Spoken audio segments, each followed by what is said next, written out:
안녕하세요. 저는 경기도 부천에 살고 있는 40대 여성입니다. 저는 얼마 전 너무 비극적이게도 남편을 먼저 앞세워 보내고 딸과 함께 하루하루 힘겹게 살아가고 있습니다. 얼마 전 너무너무 분노한 일이 있었는데요. 평소 자주 보는 사연 채널에 이 글을 공유하고 이 악마 같은 여자의 진상을 낱낱이 알려주고 싶어 이렇게 분노에 쌓인 채 글을 쓰게 되었답니다. 부디 시간 내어 끝까지 다 들어주시고 여러분들도 어떻게 생각하시는지 많은 댓글 부탁드립니다. 그리고 중간중간 제가 감정이 추스러지지 않아 다소 거친 표현이 나올 수도 있는데요. 그 점 미리 양해 부탁드립니다. 저는 딸 하나를 낳고 남편과 함께 단란한 가정에서 살고 있는 여자였습니다. 사실 풍족하다고 볼 수는 없는 환경이었는데요. 원래는 아파트에서 살고 있었지만 남편과 함께하던 사업 실패로 이곳 오래된 낡은 빌라로 거처를 옮기게 되었답니다. 그럼에도 다시 언젠가 재기를 꿈꾸며 저는 식당에서 남편은 건설 현장에서 일을 하고 있었죠. 건설 현장에서 일한다고 하시면 다들 아시겠지만 한마디로 남편은 몸을 많이 쓰는 직업이었습니다. 그래서 저는 늘 남편에 대한 걱정이 있었답니다. 남편은 그닥 몸이 건강한 체질도 아니었어요. 외려 잔병치레가 많아 잘 살았을 땐 제가 한약이나 보약을 다려주고는 했었거든요. 근데 가세가 기울고 나니 그마저도 못해주는 판국에 남편이 매일 새벽 건설 현장으로 출근해 힘들게 일을 한다 생각하니 가슴이 아팠습니다. 아빠, 조심해 일해야 돼? 일할 땐 한눈 팔지 말고. 알겠어. 아빠 한눈 안 팔고 일할 테니까 걱정하지 마. 저희 딸내미가 굉장히 똑부러진 편인데요. 뉴스 같은 곳에서 추락사고 이런 단어가 자주 등장하니 걱정이 되었나 봐요. 남편이 출근할 땐 꼭 저런 말을 하더라고요. 남편은 웃으며 화답해주곤 했고요. 저희 딸에 대해 잠깐 언급하자면 저희 부부가 결혼을 20대 중반쯤 했음에도 임신이 잘 되지 않아 30이 돼서야 아이를 가지게 되었답니다. 5년 정도 임신을 준비한 거죠. 남편도 저도 아이를 무척 원했었는데 잘 생기지 않자 너무너무 조급하고 힘들었던 시기를 지나왔죠. 그러던 어느 날 몸과 마음이 지쳐갈 때쯤 귀한 생명이 찾아와 주어 남편과 함께 환호성을 지르며 기뻐했던 기억이 납니다. 여보, 그간 고생 많았어. 당신 힘들었지. 유모차 끄는 엄마들 보면 부럽다고 막 그랬었잖아. 나도 티 안 내려고 했지만 당신이 많이 신경 쓰였는데 이제 다행이다. 우리 아이한테 사랑 줄 일만 남았다. 그러니까 말이야. 우리 별님이한테 꼭 가장 행복한 가정 만들어주자. 당신이 바랬던 만큼, 내가 바랬던 만큼. 별님이는 저희 아이의 태명이었는데요. 저희가 이토록이나 먼저 태명을 지어놓고 아이를 기다렸던 이유엔 둘 다 가정 환경이 그닥 유복하지 않아 행복한 가정을 만들고자 했던 욕망이 크나큰 이유가 될 것 같습니다. 사실 저는 양가 어른 두 분 다 일찍 돌아가셔서 할머니 손에 키워진 케이스고 남편 역시 조부모님의 집에서 길러져 왔답니다. 처음 이 사실을 알았을 때 나랑 비슷한 삶을 살아왔구나 하는 마음에 남편에게 바로 마음이 갔었고요. 그런데 남편의 경우는 조금 독특하더라고요. 불행했다라는 단어로밖에 표현이 안 되는 그런 어린 시절을 지니고 있었습니다. 바로 남편의 어머니, 어디에 계시는지도 모를 남편의 어머니가 어린 시절, 그러니까 남편이 7살쯤 고아원에 버린 겁니다. 남편의 아버지 되시는 분은 이미 진즉에 다른 여자와 살림을 차려 떠나셨는데 이후 혼자가 되신 어머니는 남편을 그토록이나 미워했다고 합니다. 어린 아이에게 온갖 모진 말을 하면서 너만 아니면 남편이 날 떠나지 않았다고 말했다고 하더군요. 마치 텔레비전에서 보던 일 같죠. 그런데 남편은 그 일을 수십 번, 수백 번 당했다고 합니다. 개밥을 주고 먹으라고 한다던가 얼굴을 제외한 몸 이곳저곳을 옷걸이로 때려가며 가혹한 체벌을 하곤 했다네요. 남편이 먹기 싫다고 하면 너 같은 것 때문에 내 팔자가 이 모양이 됐잖아. 얼른 이거라도 처먹어! 하며 위협을 했다고 합니다. 그러면 남편은 울며 밥알을 주워 먹어야 했고요. 그러다 어느 날은 남편을 고아원 앞에 내려놓고는 이렇게 말하더래요. 너 같은 거 난 키울 재간 없다. 널 낳은 게 내 인생 최악의 실수였어. 넌 날 잊어야 돼. 나도 널 잊을 거니까. 우리 다신 보지 말자. 나도 이제 혹 대놓고 잘 살아볼 거야. 남편은 어머니에게 그저 혹이었던 겁니다. 그게 남편이 기억하는 어머니의 마지막 모습이었다고 합니다. 7살 아이가 얼마나 상처를 받았으면 그 말을 다 기억하고 있었을까요? 남편은 너무도 생생히 그날의 기억이 난다고 해요. 그 정도로 충격적이었던 거겠죠. 아무쪼록 남편은 이후 조부모님 댁에 맡겨지긴 했지만 그닥 환영받는 처지는 못 되었다고 합니다. 제 엄마도 버리고 간 놈을 우리가 굳이 주워와서는. 아유, 내 팔자야. 우리 사는 것도 퍽퍽해 죽겠는데 쟤까지 한몫한 이거원. 도로 갖다 버릴 수도 없고. 할아버지, 할머니 죄송해요. 제가 잘할게요. 심부름도 할게요. 제발 버리지 마세요. 남편의 조부모님은 이미 가뜩이나 시골에 허물어가는 집에서 퍽퍽한 생활을 하고 계시는데 엎친 데 덮친 격 남편이 들어왔다며 그렇게나 대놓고 미워하셨다고 해요. 이미 어머니에게 받은 상처도 컸는데 거기에 조부모님까지 남편을 박대하셨으니 어린아이가 얼마나 서럽고 비참했겠어요. 남편은 그럼에도 엄마를 기다렸다고 합니다. 엄마가 다시 돌아와 자신을 다시 사랑해주길, 아빠가 떠나기 전 엄마의 다정한 모습을 수없이 그리면서요. 나는 엄마가 다시 돌아올 줄 알았어.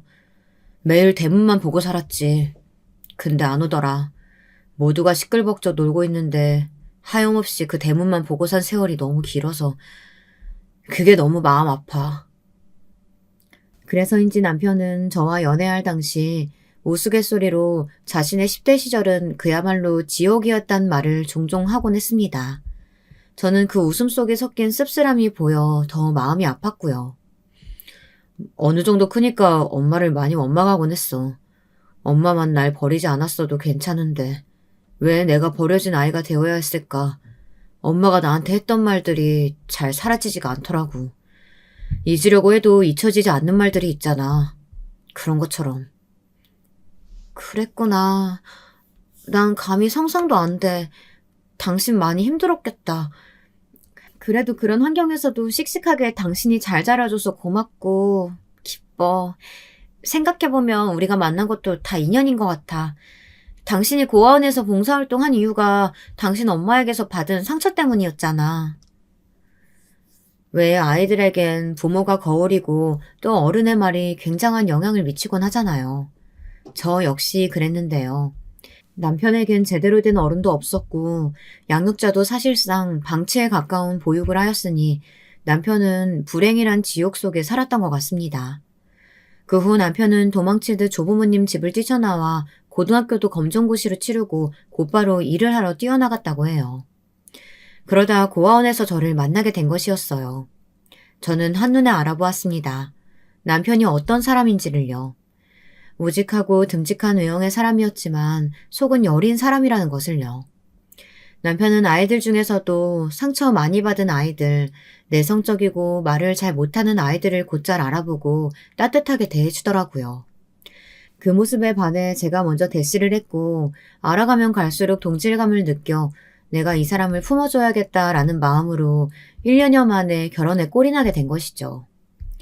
당시 저도 고등학교 졸업만 하고 공장에서 일하는 처지였답니다. 식품 공장이었는데 하루 종일 컨베이어 벨트가 돌아가는 공장에서 일을 하다 보면 아무리 몸이 건강한 사람도 피로가 쌓이고 지치기 마련이죠. 거기다 정신적으로도 조금 피폐해졌고요.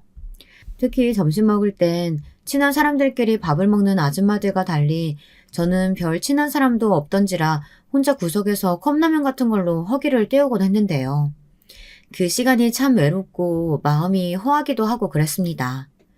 그러다 공장에서 알게 된 친구가 고아원으로 봉사활동을 간다는 소식에 한번 쫄랑쫄랑 따라갔는데 그게 남편과의 인연이 된 것이죠. 저와 남편은 결혼 초기 함께 작은 가게를 차려 생계를 꾸려나갔는데요. 당시엔 이것으로 2호점, 3호점도 내리라는 야망도 갖고 있었습니다. 국수집을 차렸는데 단골 손님들이 저희 국수 맛을 향해 너무 맛있다고 서울에도 이런 집이 있다면 잘 될 거라고 잔뜩 바람을 불어넣어주곤 했거든요. 제가 생각해도 저희 국수집 같은 맛이 별로 없었습니다. 동네엔 물론이고 어디 지방으로 여행을 가도 저희 국수 같은 깊은 맛이 느껴지지 않았죠. 남편도 희망이 잔뜩 부풀어 있었어요. 여보, 나는 지금이 꿈 같아. 늘 사는 게 숙제 같고 고된 수행 같기만 했는데 이렇게 따뜻하고 좋을 수도 있다는 건지 몰랐어. 당신을 알고 결혼하고 나니 이런 행운이 나한테 온 것 같아. 우리 가게도 앞으로 승승장구 잘 될 테니까 더 행복할 일만 남았어.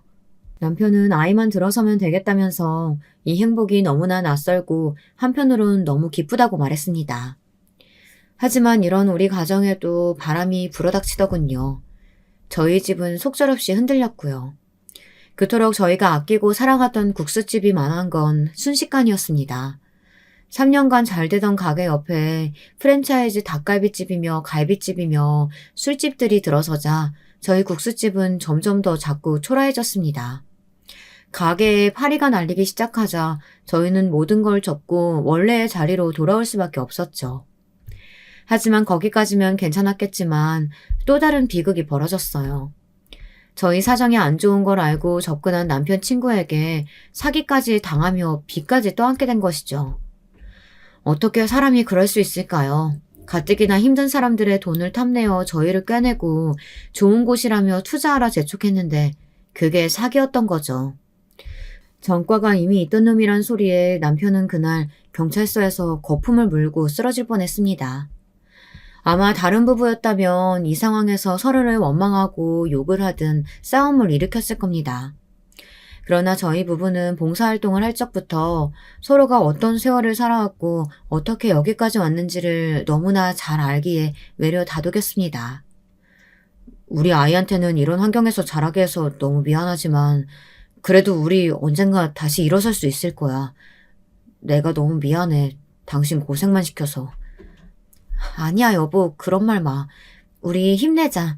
사람이 살아있으면 뭐든 다시 시작할 수 있어. 난 믿어, 당신. 이런 긍정적인 말을 하면서요. 그렇게 바닥을 찍고 다시 시작된 삶이었기에 서로 힘든 것조차 티내지 않으며 열심히 입에 풀칠하고 있었습니다. 그리고 남편이 죽은 그 끔찍한 사고가 발생하기 전날, 아직도 입에 잘 담겨지지 않지만 남편이 사고가 일어난 날 전에는 설명할 수 없는 여러 가지 일이 있었습니다. 지금 제가 이 일을 굳이 꼭 말씀드리려고 하는 건 저희 남편이 그만큼이나 부당하고 공평하지 않은 대우를 받았다고 말씀드리기 위해서입니다. 남편은 평소 일에 대한 불만이나 불평을 잘 늘어놓지 않는 성격인데 어느 날인가 술에 잔뜩 취해 들어왔더라고요. 그것도 같이 일하는 동료와 함께 말입니다. 남편은 술상을 차려달라고 하며 또 술을 마시고 싶어 했어요. 왜인진 모르겠지만 많이 힘들어 보였습니다. 어지간해선 평소 술이라면 건강 해친다고 싫어하던 사람이 술을 마실 정도라면 무슨 일이 있나 보다 싶었어요. 그래서 분위기를 맞춰주기 위해 일단은 술상을 차려주고 남편의 이야기를 가만 들어주려고 했어요. 역시 당신 사장님마다 몸쓰는 일을 하려니까 힘들지? 그런데 제 말에 갑자기 남편이 욕을 하기 시작하는 겁니다. 그 개자식을, 내가 그 개자식을 죽여야 하는데. 아이, 세상에 그런 놈이 어딨어? 못돼 처먹은 놈, 지살 궁리만 하고 말이야. 왜 그래, 여보? 남편의 입에서 그런 험한 말이 나오자 깜짝 놀란 나머지 딸도 있는데 무슨 말이냐 하려는데 남편은 아랑곳 않고 계속해서 욕을 궁시렁거렸습니다. 남편의 눈엔 분노가 잔뜩 담겨 있었고 옆에 있던 동료도 맞장구를 치며 정신을 차리지 못하고 있었죠. 처음 보는 남편의 모습이 낯설고 조금 걱정이 되었습니다. 여보, 무슨 말이야? 그 개자식이 누군데, 어? 개자식, 천하의 나쁜 놈. 어제는 나보고 이런 시군창에서 일하는 기분 더러운 놈이라고 하더라. 나쁜 놈. 뭐라고? 누가 당신한테 그런 말을... 저는 더 알고 싶었지만 그대로 남편이 엎드려 잠드는 바람에 묻지도 못하고 넘어가게 되었습니다. 곧바로 다음날 혹시 회사에서 무슨 일 있는 거냐고 물으니 남편은 아니라고 둘러대더라고요. 자신이 취해서 마음에도 없는 말을 했다고요. 마음에도 없는 말을 했다고? 아니, 당신이 그럴 리가 있어? 무슨 일 있으면 말을 해봐. 혹시 그 당신 저번에 당신만 힘들게 한다던 작업반장이란 사람, 그 사람 이야기야? 남편은 계속 아니라고 부인했습니다. 그리고 서둘러 일을 나가더라고요. 나중에 한 번 더 집에 놀러온 동료에게 넌지시 다가가 묻기까지 했는데 그때 그 동료분도 약간 당황한 표정으로 별일이 없다고 했고요. 근데 여기서 저는 뭔가 남편이 공사 현장에서 부당한 일을 당하고 있다는 것을 눈치챘습니다. 어떻게 알았냐고요? 저희 집에 온 동료분이 누군가와 통화하는 목소리를 들었거든요. 아, 그래. 만용이가 너무 힘들어해서 같이 소주 한잔 해주려고 와 있어. 아, 그래. 그놈 정말 악질이야. 내가 내일 일단 도저히 일 못하겠다고 말은 해볼 건데 통할런지는 모르겠네. 아니, 만용이한텐 솔직히 너무하잖아. 자꾸 무거운 자재들만 들게 하고 밥 먹는 시간에도 와서 일 못한다고 툭툭 건드려대고. 그래. 아까는 무슨 쇠파이프 같은 걸로 머리 툭툭 건드리더라니까. 아, 여기 사장 조카라고 해서 입 다물려고 했는데 안 되겠어. 알고 보니 남편은 작업반장이란 사람에게 말도 안 되는 대접을 받고 있었습니다. 작업반장이 사장 조카이니 다들 건들지 못하는 느낌이었고요. 저는 그날 곧바로 남편에게 따져 물었고 진위 여부를 확인했죠. 남편은 처음엔 당황하더니 순식간에 고개를 떨어뜨리며 맞다고 순순히 인정하더라고요.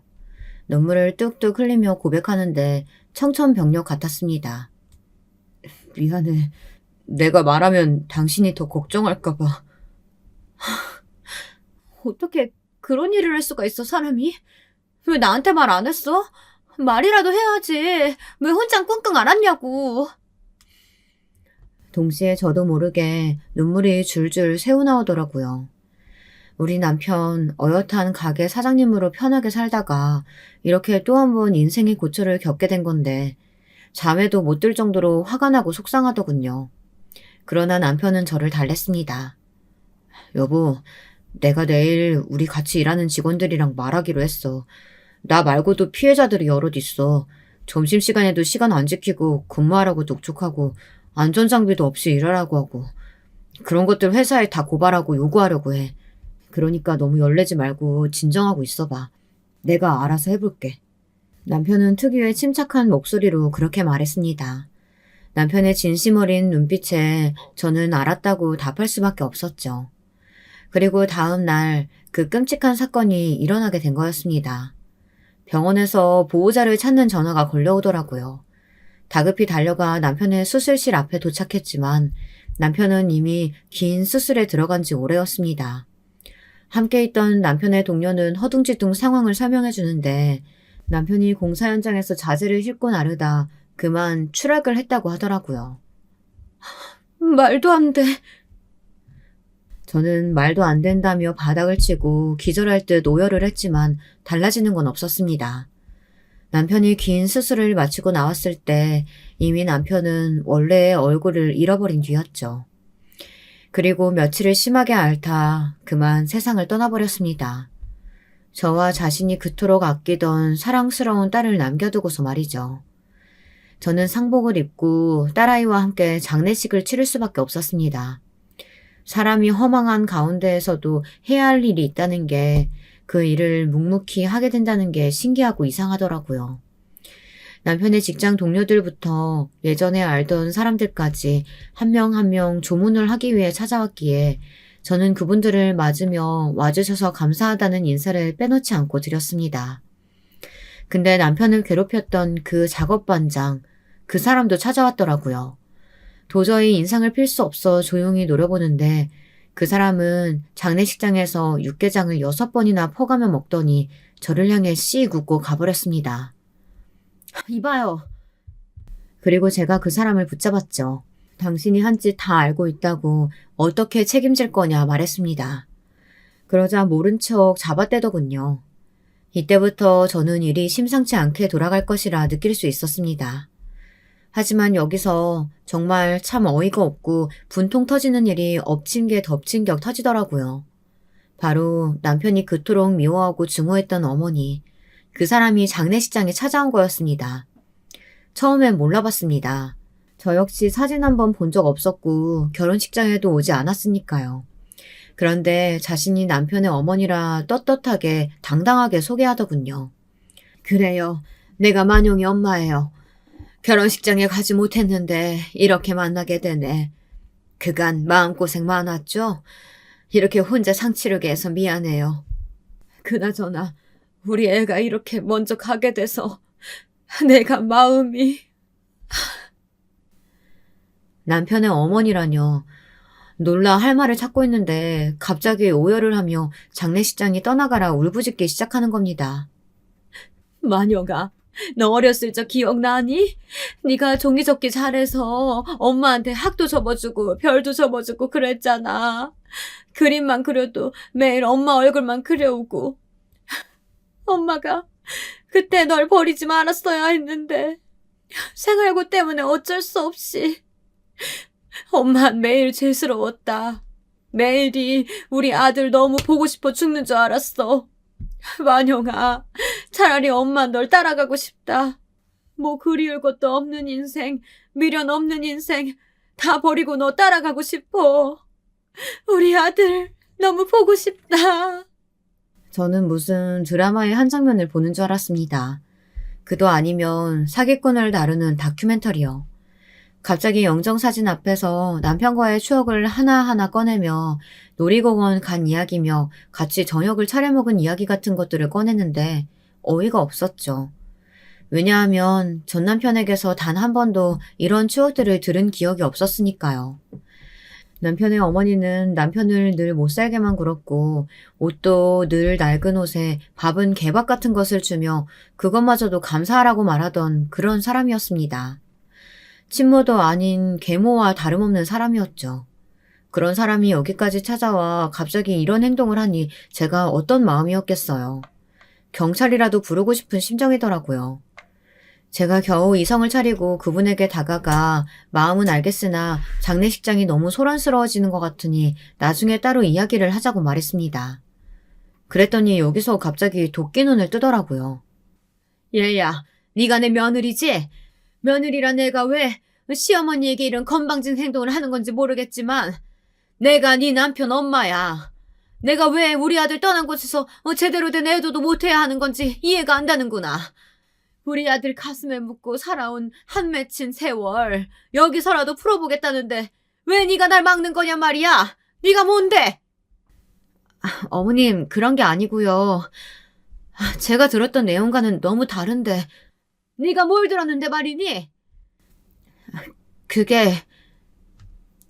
시어머니 목소리가 점점 커지자 사람들 시선이 여기로 몰리기 시작했어요. 웅성거리는 게 느껴지니 더 이상 대화를 이어갈 수가 없겠더군요. 일단은 그 애도인지 추모인지를 하게 냅두고 스스로 떠나게 하는 게 나을 것 같았습니다. 적어도 남편이 간 자리를 소람스럽고 지저분하게 만들고 싶지는 않았으니까요. 하지만 이런 생각이 불현듯 들긴 했습니다. 과연 남편이 떠나는 길목 이 여자가 여기 오길 바랬을까? 남편이 평생 증오하고 원망하던 사람이 여기에 있는 걸 반가워할까? 괜히 제가 다 죄스러워지고 미안해지는 기분이었습니다. 그럼에도 일단은 마음을 차분하게 진정시키고자 내버려 두었답니다. 그랬더니 이번엔 몇 분 후 저희 딸아이에게 다가오더라고요. 그러면서 네가 우리 아들 딸이냐며 보여달라고 그리 애걸했건을 한 번도 보지 못했는데 이렇게라도 보게 돼서 너무 기쁘다고 하는 겁니다. 그 말엔 너무 당황스럽더라고요. 무슨 말씀이세요?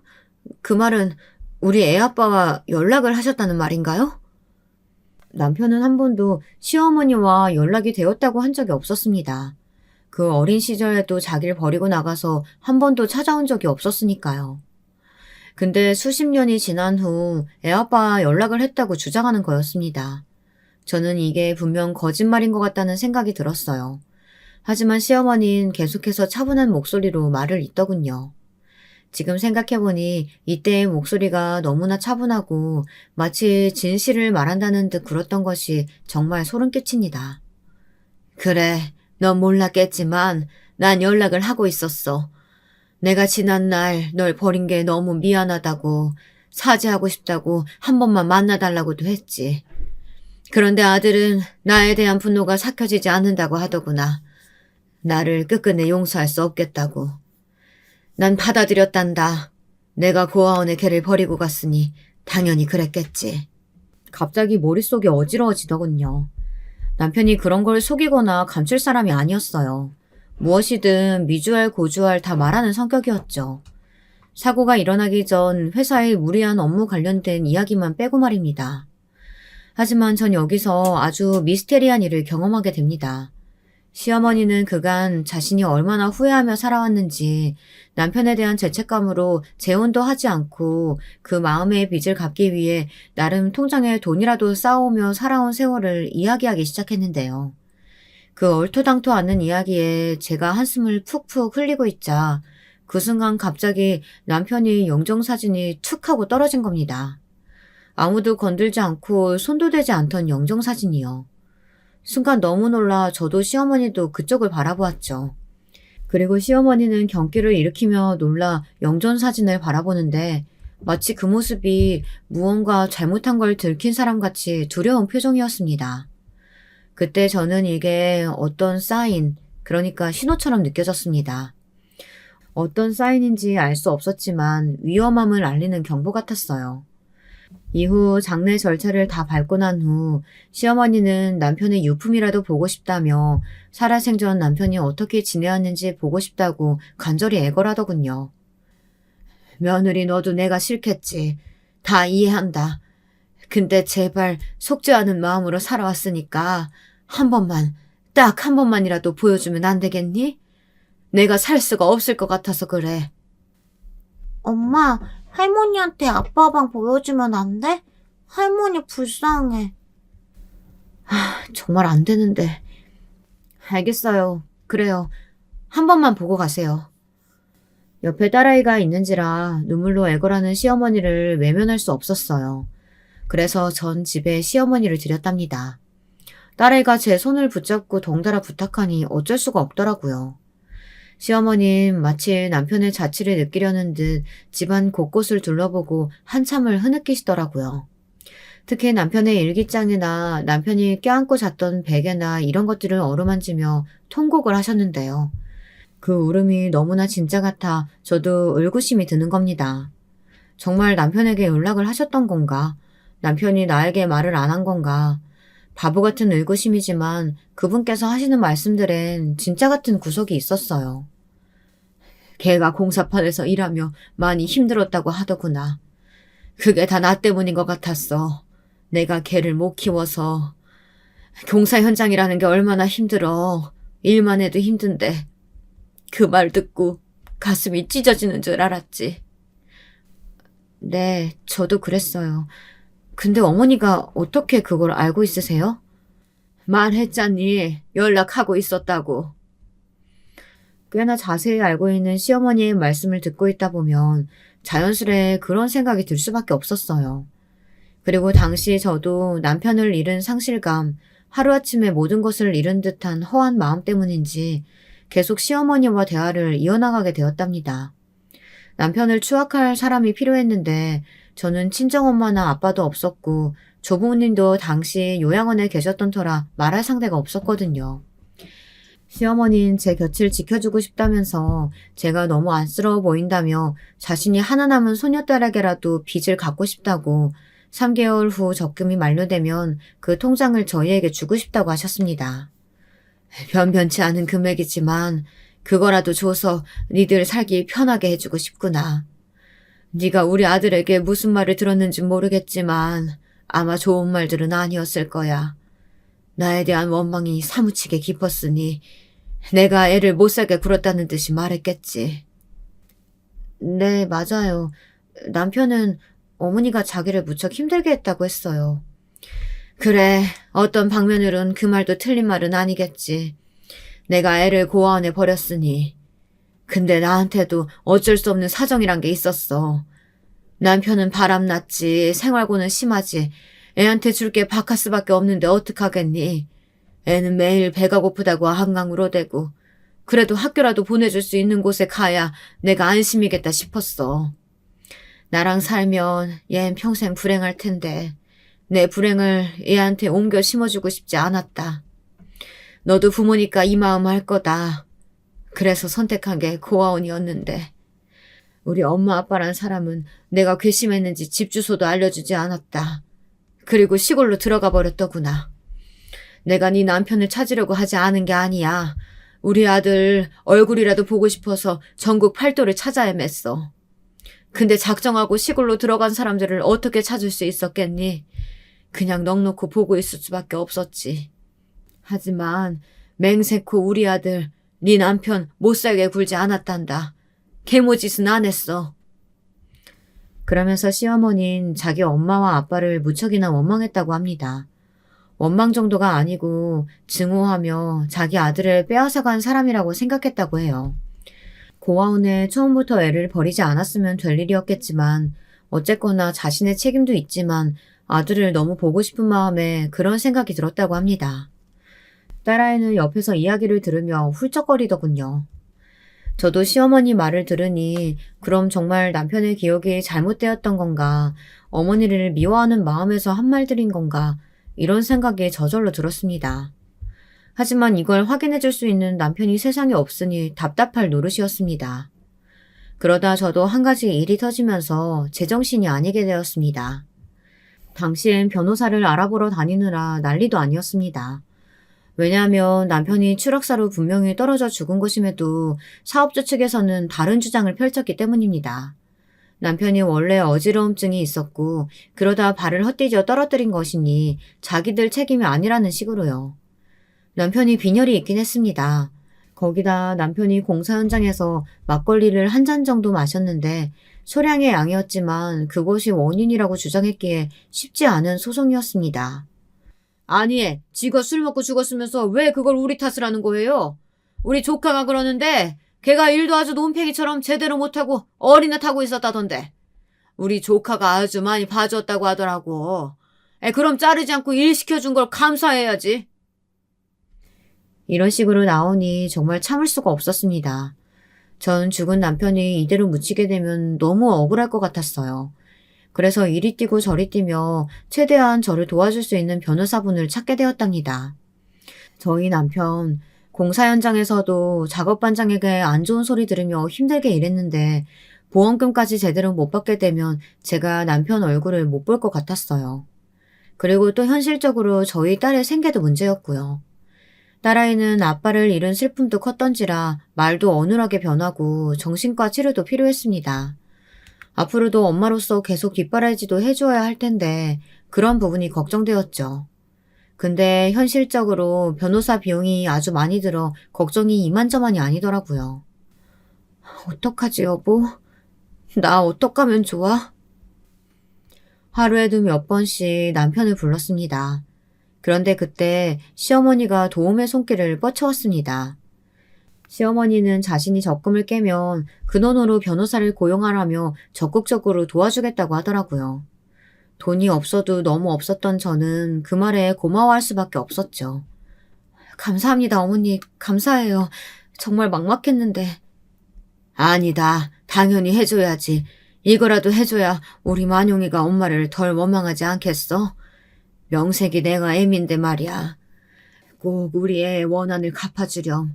그 못된 것들 쳐 죽일 놈들에게 말이야. 네, 어머님. 그럴게요.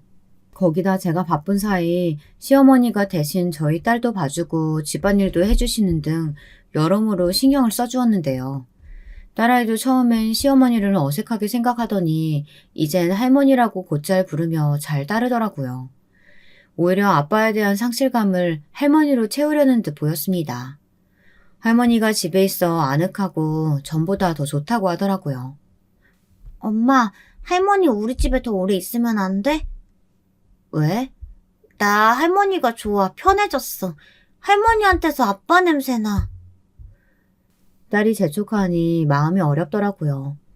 어떤 것도 확실하지 않은 상황에서 시어머니를 집에 들이고 싶진 않았는데 딸아이를 생각하면 당장 누구를 고용할 형편도 안 되어 그래야만 했습니다. 더군다나 시어머니는 저희 집에 자주 들락거리며 동네 사람들과도 인사를 하고 다녔어요. 금세 친해진 모양이더라고요. 시어머니 인상이 나쁘지 않았습니다. 지금 생각해도 그저 일을 많이 하신 느낌의 푸근한 인상이었는데 곧잘 말을 거시고 하니 이웃들도 자연스레 저와 시어머니 관계를 알게 되었죠. 애기 엄마 좋겠어. 시어머니라도 있어서. 아이, 좋다라는 말 좀 그렇지만 말이야. 난 애기 엄마가 너무 암되고 가여웠는데 시어머니라도 챙겨주니 얼마나 다행인지 몰라. 종종 저를 챙겨주었던 윗집 아줌마가 이런 말씀을 하실 정도였죠. 하지만 전 이상하게 시어머니와 있으면 딱 한 장면, 장례식장에서 영정사진이 떨어졌던 그 장면이 떠오르곤 했습니다. 이상하게 잊혀지지가 않았습니다. 어쩌면 그건 남편이 보낸 신호였을까요? 그러던 어느 날 온 심신이 지쳐 나가 떨어질 무렵 기적 같은 일이 생겼습니다. 전 남편이 보내준 기적이라고 표현하고 싶네요. 저희 먼 친척벌 되시는 분께서 연락이 온 겁니다. 저희 이야기를 들었다며 변호사가 되어주시겠다고 나서신 겁니다. 정말요? 아니 별로 몇 번 뵌 적도 없었는데 선뜻 도움 주시겠다고 하니 송구스럽고 너무 감사합니다. 아니야. 너희 할머니 할아버지가 내 등록금도 보태주고 잘 해주셨어. 지금은 요양원에 계시지 않나?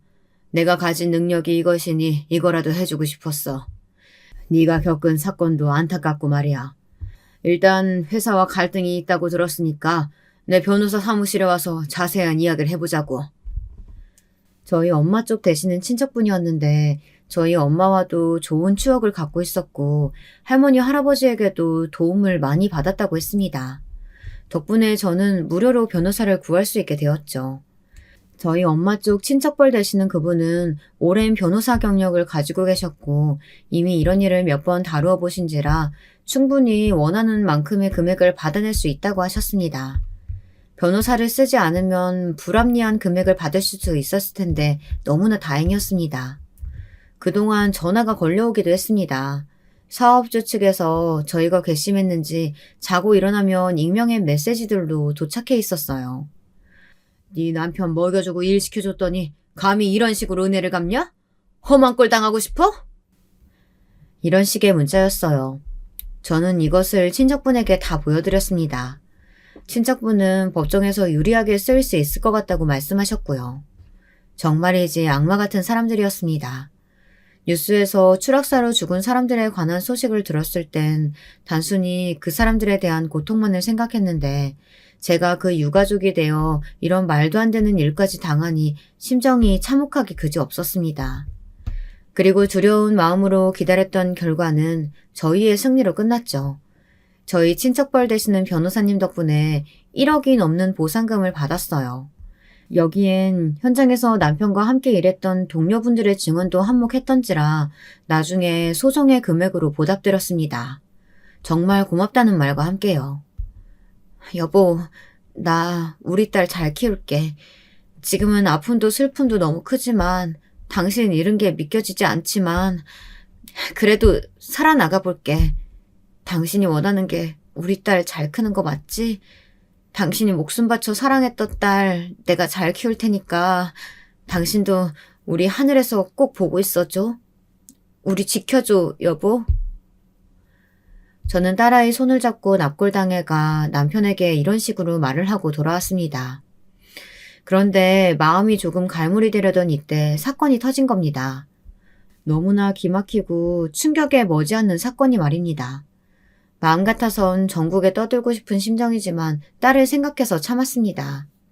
사건은 저희가 보상금을 수령받기로 한 날 일어났어요.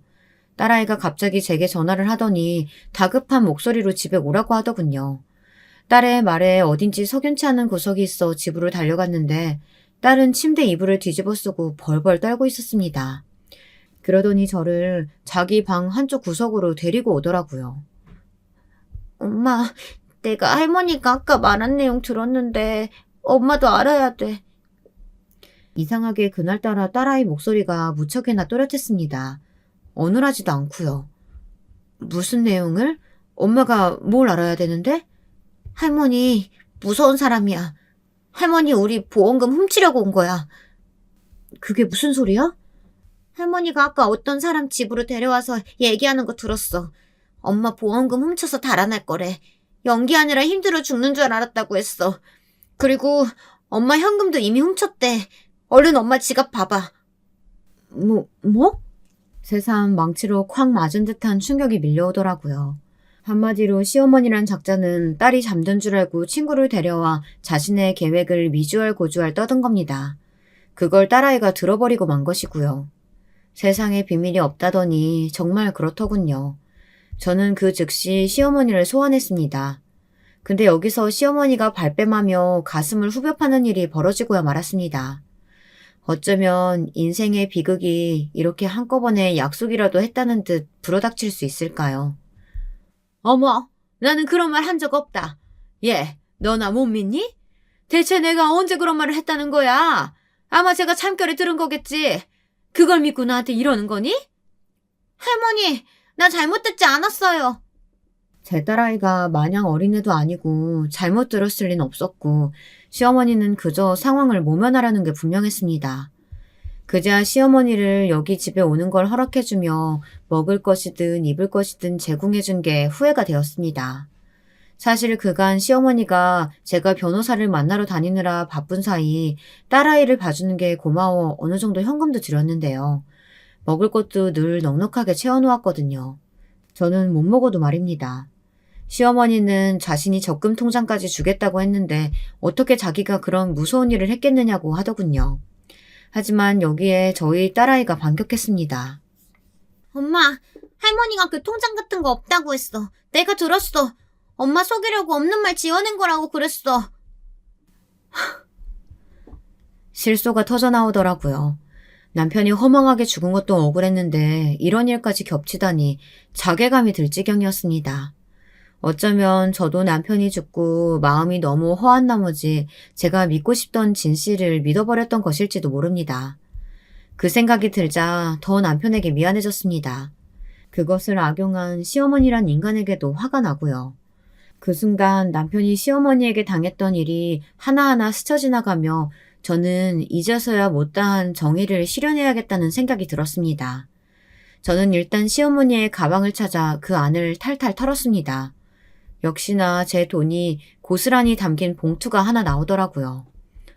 이래도 거짓말 하실 건가요? 시어머니의 얼굴이 약간 달라졌습니다. 여기서부터 본색이 드러나더군요. 가면 속에 숨겨두었던 소름 끼치는 본색 말입니다. 이 못된 년. 야, 그 보험금 내 돈이야, 이년아. 이런 씨. 보험금 좀 찾으려고 왔더니 아주 별게다 지랄이네. 야, 내 아들이 어떻게 세상에 나왔겠니? 내가 낳았으니까 나왔어. 내 뱃속에서 낳은 아들이야. 그 목숨값은 내가 받아야지. 왜 생판남이 니들이 받냐? 징징거리는 네 딸년 봐주고 보모 노릇까지 해줬더니 감히 어디서 밥상에 숟가락을 올리려고 해? 그 돈 내 돈이야. 절대 손댈 생각하지 마. 나도 개 낳고 인생 한번 제대로 말아먹었다 이거야. 이제라도 그가 받아야겠으니까 넌 빠져있어. 드디어 본색을 드러내시네.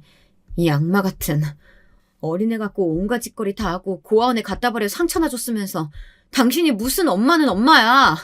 당신은 엄마 자격도 없는 사람이고 내 남편도 당신을 한 번도 엄마라고 생각한 적 없었어. 평생 원망만 했지.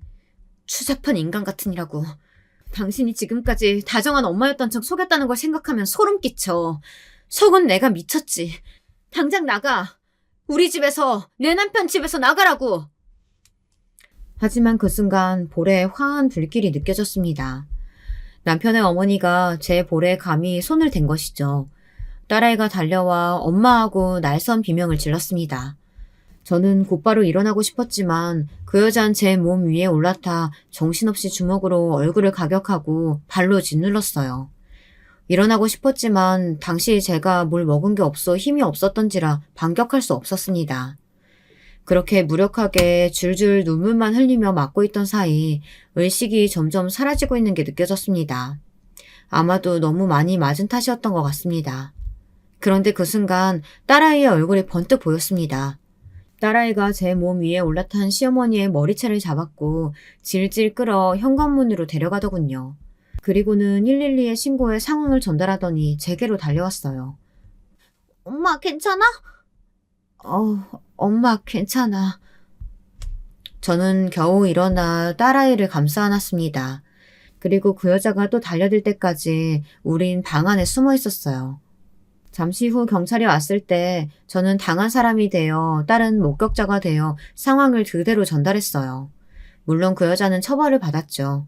허나 아주 가벼운 처벌이었답니다. 참 우리나라 법이 솜방망이라는 걸 이때 절실히 깨닫게 되었네요. 제가 받았던 정신적 피해는 어마어마했는데 겨우 그 여자는 아주 짧은 형을 선고받았을 뿐이었으니까요. 그리고 나중에서야 딸의 얘기 들었는데 그 여자가 분노를 참지 못하고 부엌으로 달려가 식칼까지 잡아들려고 했었다고 합니다.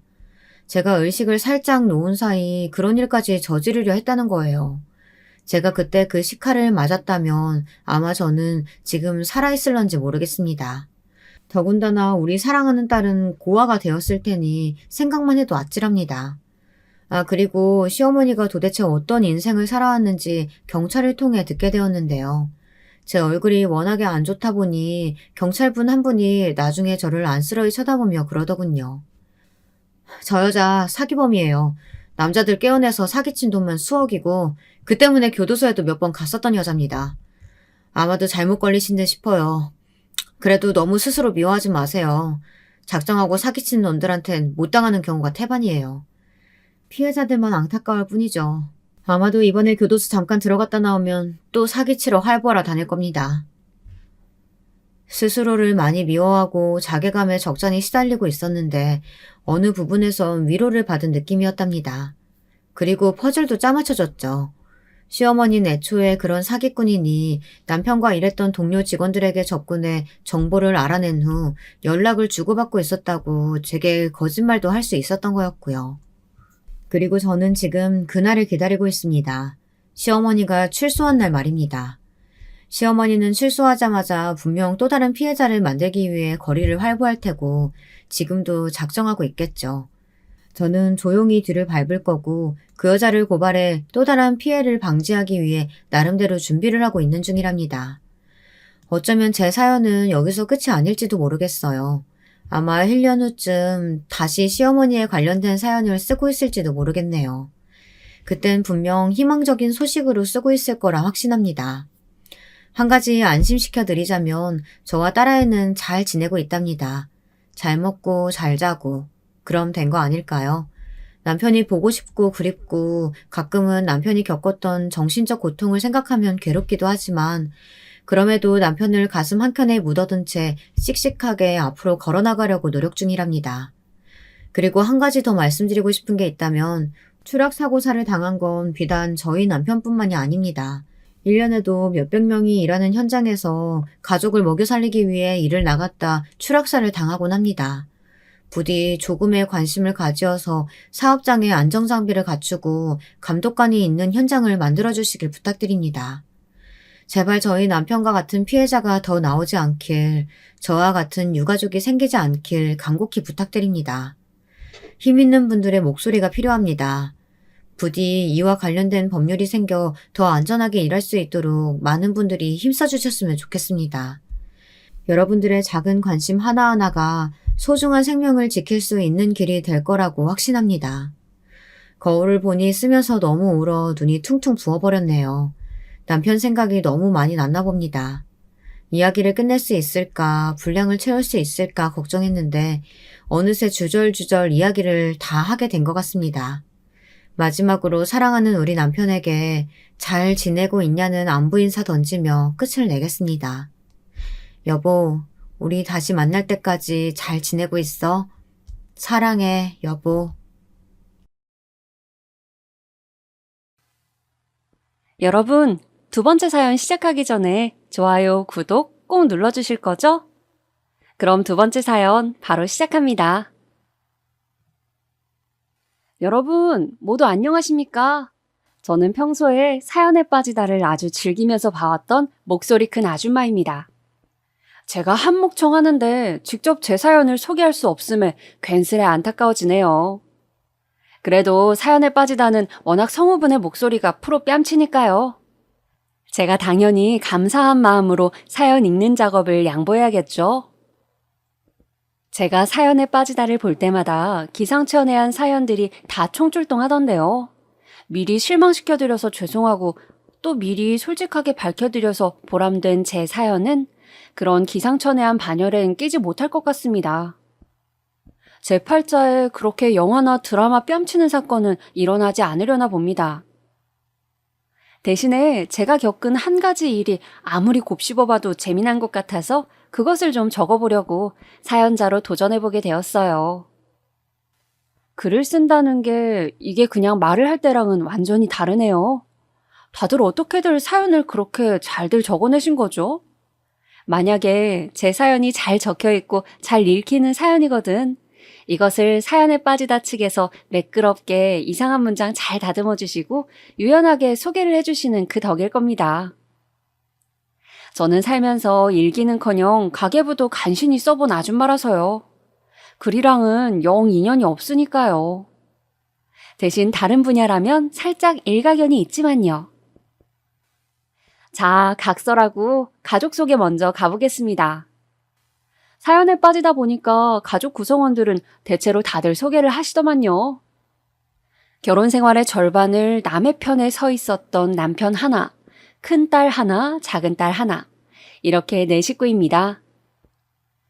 큰딸이 결혼을 앞두고 있어서 사위 하나가 구성원으로 들어올 것 같긴 한데 그거는 우선 뺄게요. 식장 들어가 봐야 하는 것 아니겠어요? 제가 결혼하고 나서 그 직후에는 살짝 애 좀 먹었습니다. 무슨 일로요? 바로 시댁일로요. 바야흐로 그때는 제가 아직 남편이랑 신혼을 즐기고 있던 새댁 시절이었습니다. 이때 겪은 만두 사건부터 일단 적고 싶네요. 지금 제 속마음이 막 식혀요. 그 우라질 놈의 만두 사건을 유튜브 사연으로 확 공개해버리라고 말이죠. 저랑 남편, 당시로는 굉장히 파격적이게도 남자, 여자 똑같이 돈 부담해서 결혼을 하였습니다. 남자가 집 해오고 여자가 나머지 해결하고 그런 형국과는 많이 달랐던 결혼이었죠. 제가 뭐 직업이 좋거나 능력이 괜찮아서 결혼할 자금이 있었냐고요? 아유, 그럴 리가요. 다 저희 친정 부모님께서 대주셨던 것이죠. 기죽고 살까봐 우리 딸 시집 보낼 때 팍팍 지원하련다. 내가 이때 돈 쓰려고 지금까지 그 개고생하면서 살아온 거지. 안 그러면 뭐 때문에 그랬겠어? 저희 친정아버지 정말 멋있으신 분이셨죠? 저희 친정엄마도 옆에서 얼쑤 잘한다 이렇게 장단을 맞추고 계셨고요.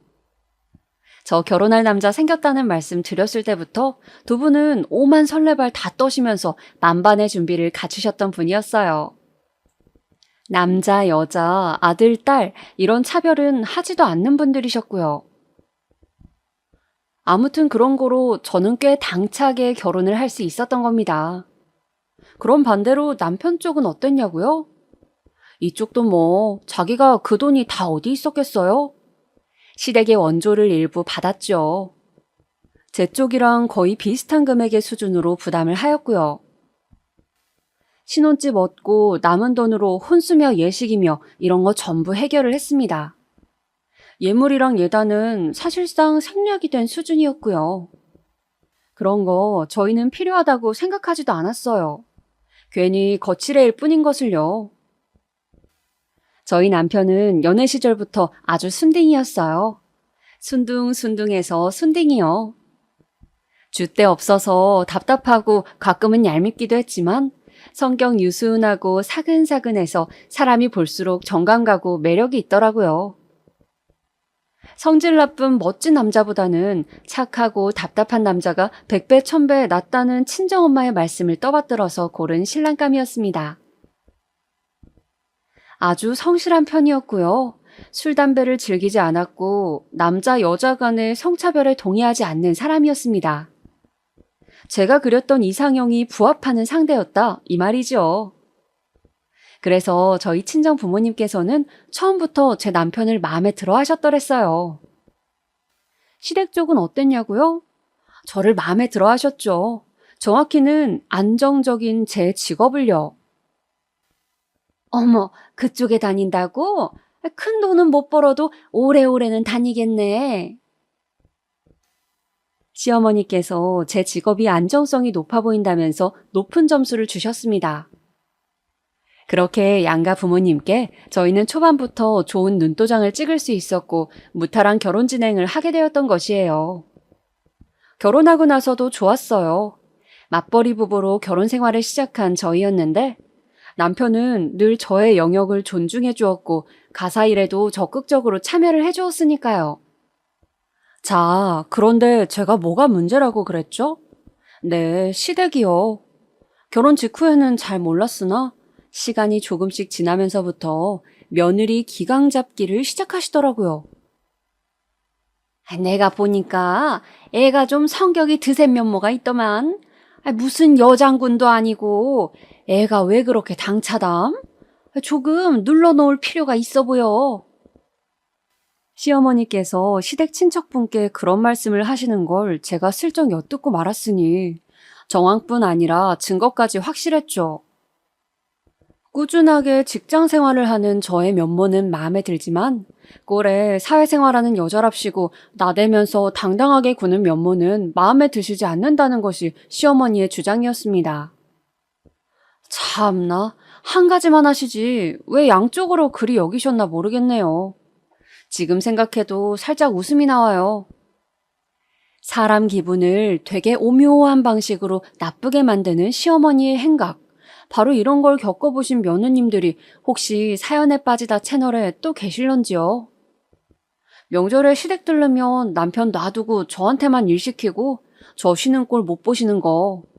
그리고 저 친정에 최대한 늦게 가도록 만드시는 거. 이런 것들이 정말 은근하게 거슬리더라고요. 음식하면서 시어머니랑 계속 같이 있어야 한다는 점도 최악이라고 할 수 있었죠. 제가 이렇게 하면 왜 이렇게 하냐? 저렇게 했어야지 혼내시고 제가 저렇게 하면 왜 저렇게 하냐? 이렇게 했어야 맞는 건데 너 때문에 손 2번씩 가게 생겼다. 이런 식으로 혼을 내시고 제가 어느 장단에 맞춰서 춤을 춰야 할지 모르겠더라고요. 사람 혼을 쏙 빼놓는 재주들이 시어머니란 분들에게는 기본적으로 다들 있나 봐요.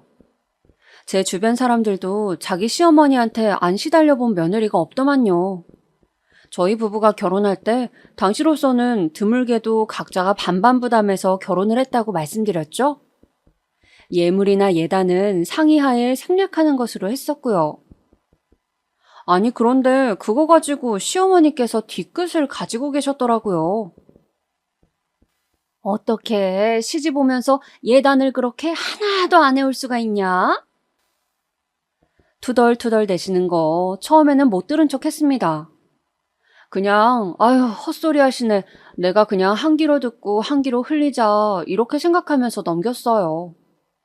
그런데 진짜 계속해서 끈질기게 예단 얘기를 자꾸만 하시는 거예요. 어머니, 왜 자꾸만 예단 얘기를 저 있는 데서 들으라고 그렇게 중얼거리시는 거예요? 제가 한 번은 확 짜증이 나서 그렇게 여쭤봤습니다. 직접 저한테 말씀하시는 것도 아니고 꼭 저 들으라고 중얼중얼. 그러니까 더 신경이 쓰이더라고요. 제가 공평하게 집 마련 비용을 부담했는데 제가 제 쪽이 기혼 결혼을 한 것처럼 구시는 이유가 뭐예요? 대체 저한테 왜 이러세요? 제가 그렇게 대놓고 여쭤봤더니 깜짝 놀라시면서 입만 벌리시곤 말씀을 안 하시더라고요. 그래서 제가 남편 불러다가 삼자대면으로 대화 나눠보자고 이 부분 깔끔하게 해결하고 넘어가자면서 그랬더니 제 팔을 다급하게 붙잡으셨습니다. 아이고, 아니다. 내가 그냥 쓰잘데기 없이 혼잣말을 한 것 가지고 너는 그걸 또 몰래 잘 듣고선 그런다니? 아무것도 아니야. 남편하고 같이 얘기하자니까는 그제서야 헐레벌떡. 저희 친정이 시댁에 비해 형편이 부족한 집도 아니었건만 시어머니께서 그러시니까 제가 은근히 속이 상했었는데 제가 그때 대놓고 말씀을 드렸더니 더 이상 그걸로 투덜거리시진 않더라고요. 그때 살짝 마찰이 있었고요. 그 후 시댁에 방문했을 때의 일이었습니다. 한겨울에 우리 첫째 딸 당시 너무 어렸던 아이를 안고서는 시댁에 방문해서 하룻밤 자고 가기로 했었어요. 그런데 시어머니께서 저한테 미리 말씀도 안 하시고 만두 빚을 재료들을 사놓으셨더라고요. 아니, 뭐 미리 꼭 말씀을 하셔야 하는 건 아니죠.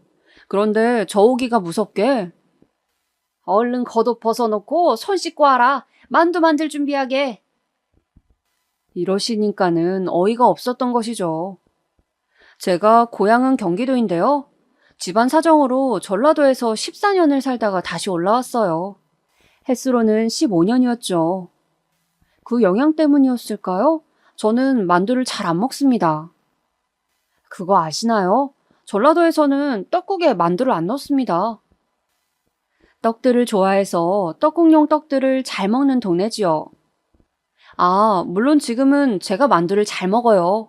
없어서 못 먹습니다. 마트에 장 보러 가면 비비고 만두를 맛별로 3봉지는 꼭 담아와요. 근데 이거는 지금 얘기고요. 당시에는 만두를 그렇게 썩 안 즐겼었거든요.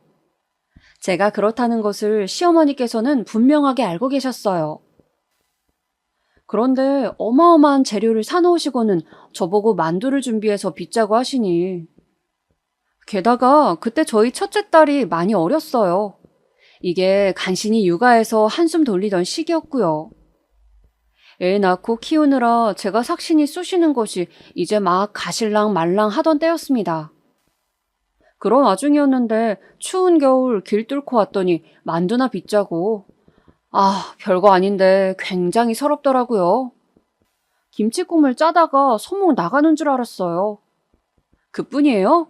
다지는 거 하려고 칼질을 대체 몇 번이나 한 것인지 그냥 골병 드는 줄로만 알았습니다. 남편이 부엌을 기웃거리려고 치면 시어머니께서 깜짝 놀라시면서 너는 여기 오지 마. 가서 애가 울지는 않는지 그거나 살펴봐. 이렇게 쫓아내셨죠. 애가 울면 어차피 그 소리 다 들릴 텐데 굳이 남편을 쫓아내서 일을 안 시키려는 시어머니의 모습에 정말 감탄의 박수가 절로 나왔습니다. 대단한 모종이구나 싶어서요. 어머님, 만두를 굉장히 많이 하실 생각이셨나 봐요. 양만 보면 만두 전문점 같아요. 누가 보면 식당에서 장사하는 줄 알겠어요. 제가 손수 만두피를 밀대로 밀면서 말씀을 드렸을 때 시어머니께서 저한테 그 입 닥치라는 눈빛을 찌릿하고 쏘아주시더군요. 시어머니께서는 어차피 냉동실에 싹 다 얼려놓으면 두고두고 먹을 수 있다면서 그리고 시아버지를 비롯해 남편이나 다른 시댁 식구들도 원체 만두를 좋아해서 이 정도 양은 양도 아니라고 그러셨습니다.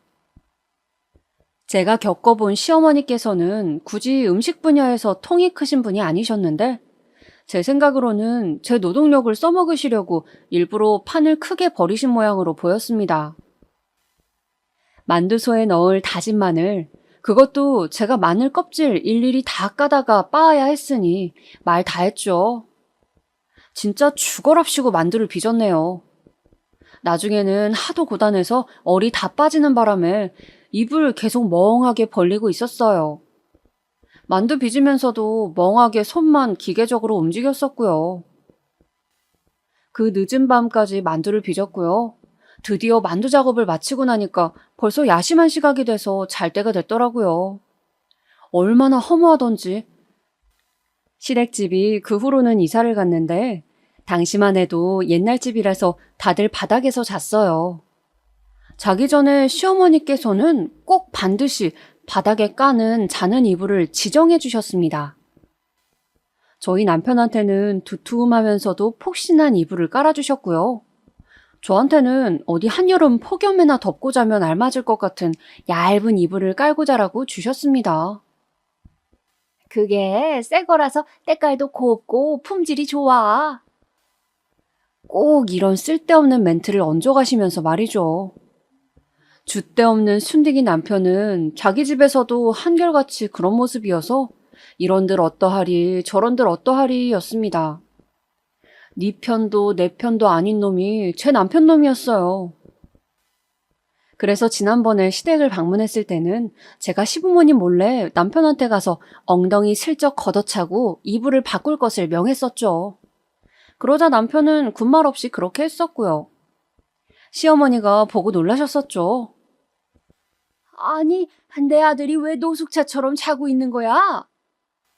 이러시면서 말이에요. 저 깔라고 주신 이게 좋은 거야 라는 설명을 덧붙이면서 주신 바로 그 이불과 바꿨을 뿐인데 노숙자라뇨. 참나, 시어머니의 그런 모습에 얼마나 웃겼었는지. 그런데 이번에도 그렇게 하면 시어머니께서 노발대발 하실 것 같았죠. 그래서 아예 방비를 해왔었답니다. 아, 정신없이 만두를 빚었더니 온몸이 다 아프네. 나 못 움직이겠다. 지은이 아빠, 자기가 얼른 차에 가서 이불 꺼내와. 꺼내서 여기 깔아줘. 제가 크게 외치자 남편이 아, 깜빡했다 이런 표정이 되어서는 후다닥 집을 나섰습니다. 시어머니께서는 영문을 모르고 어리둥절해 계셨죠. 잠시 후 남편은 차에서 두툼하고 포근한 이불을 가져왔습니다. 그리고 저 잘하고 그걸 정성스레 깔아주었죠. 뭐니? 설마 집에서 아예 이불을 가져온 거니 지금? 네, 어머님. 제가 생각보다 잠자리를 많이 가리더라고요. 저도 몰랐는데 그랬지 뭐예요? 그래서 그냥 집에서 쓰는 이불을 가져왔어요. 잘했죠?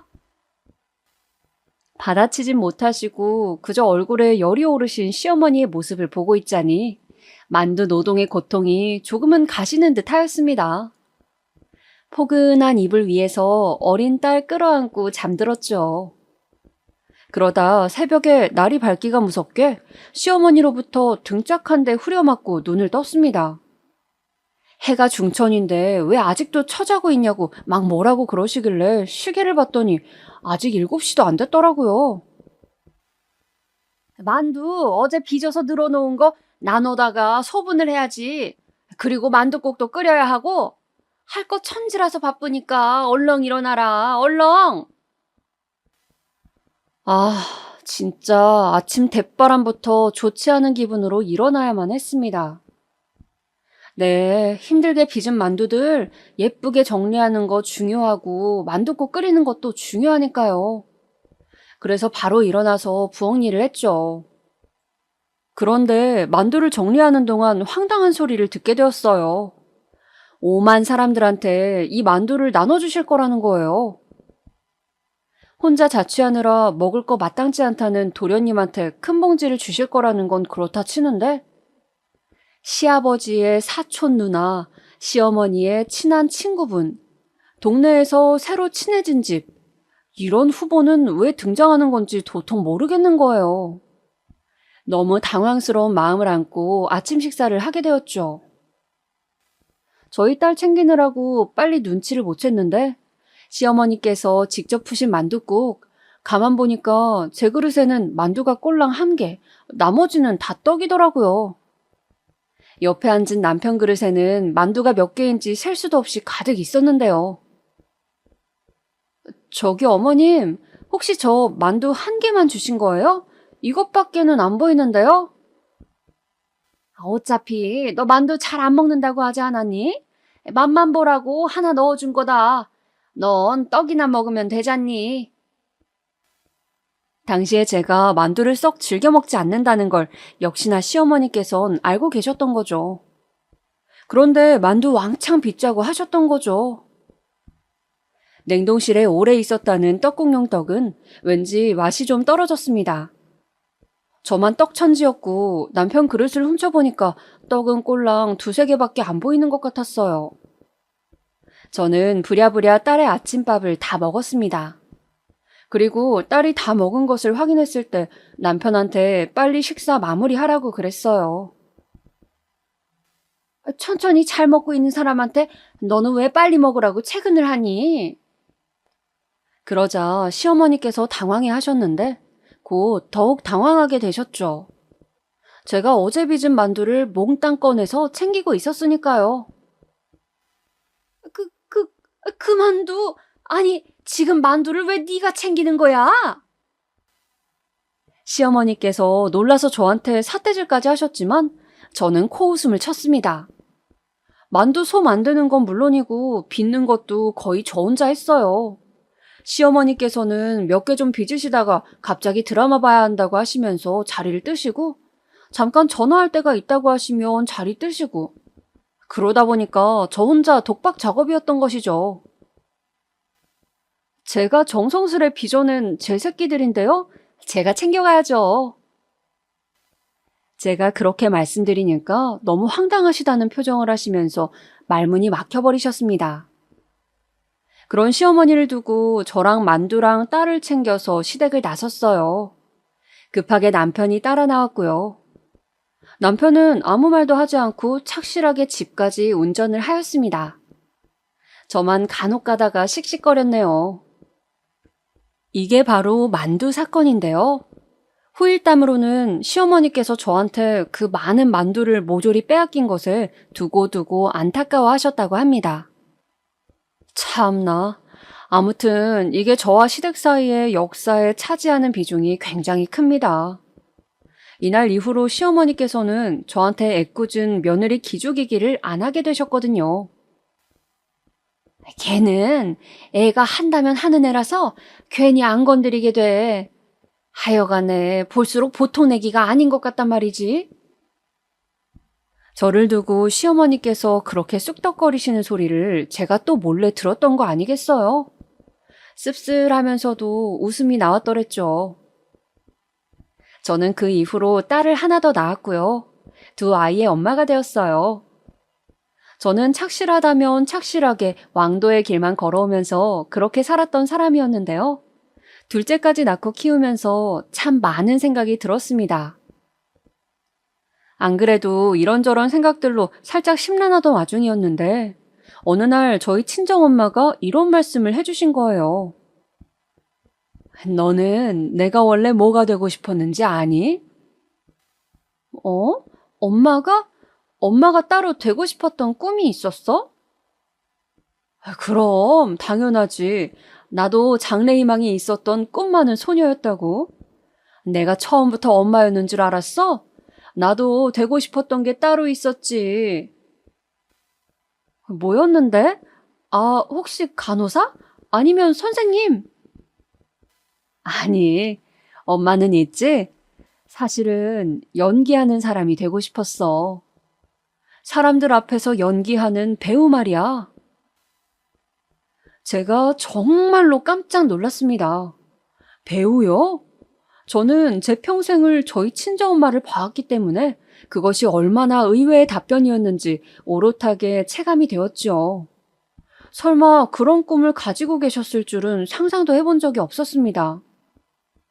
제가 낳은 어린 둘째 딸, 당신의 어린 손녀를 품에 가만히 끌어안으신 채 능숙하게 재우면서 그런 말씀을 하신 친정엄마의 모습을 보면서요. 저는 그 순간에 만감이 교차했어요. 아, 인생이란 진정으로 한 번뿐이구나. 이전 생이 존재했든 다음 생이 존재하든 어쨌거나 지금의 인생은 지금 단 한 번뿐인 거야. 오늘의 나는 두 번 다시는 돌아오지 않는다. 나는 살아가는 게 아니라 어쩌면 하루하루 죽어가는 게 맞을지도 몰라. 정해진 수명의 끝을 향해 가고 있으니까. 그런 생각의 말로는 무엇이었냐고요? 제가 진정 하고 싶었던 것, 제 마음의 소리에 귀를 기울이는 것이었죠. 저는 남편을 앉혀놓고 제 생각을 꺼내봤습니다. 제 꿈이 뭔지 아냐고 물으니까 눈만 동그랗게 뜨더라고요. 내가 아무한테도 말을 안 했던 건데 사실은 나 가수가 되고 싶었어. 노래하는 사람. 왜냐면 나 노래하는 거 엄청 좋아하잖아. 제가 그렇게 말을 하니까 남편이 어찌나 화들짝 놀라던지요. 리액션이 큰 사람이 결코 아닌데 그때만큼은 정말 크게 놀라더라고요. 상상도 못 해봤대요. 제가 그런 꿈을 속으로 품고 있는지 말이죠. 저는 어릴 때부터 노래를 무척 좋아했고 친구들보다 항상 많은 노래를 알고 있었으며 또 꽤나 잘 부르기까지 하였습니다. 저희 애들도 엄마가 노래 부르면 좋아라고 말해줄 만큼 육아를 하면서 고됨도 행복도 저는 노래로 표현하고는 했었어요.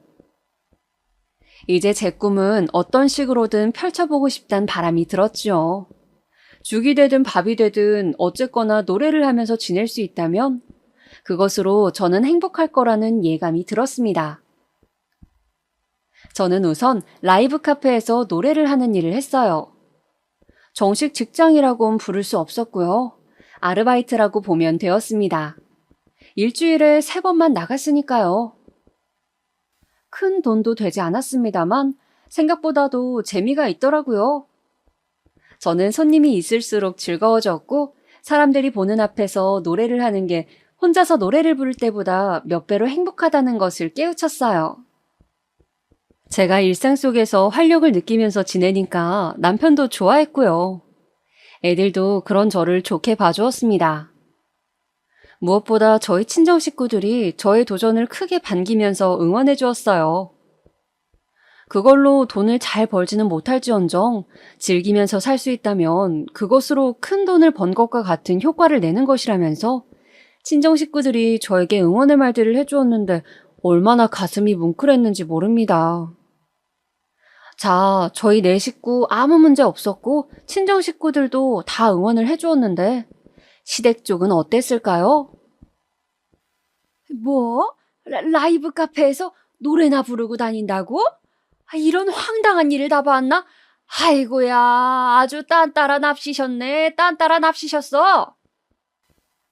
꼬투리 잡을 거 생겨서 좋으셨는지 아주 이때다 싶으신 기색으로 시어머니께서는 저의 행적을 비난하셨습니다.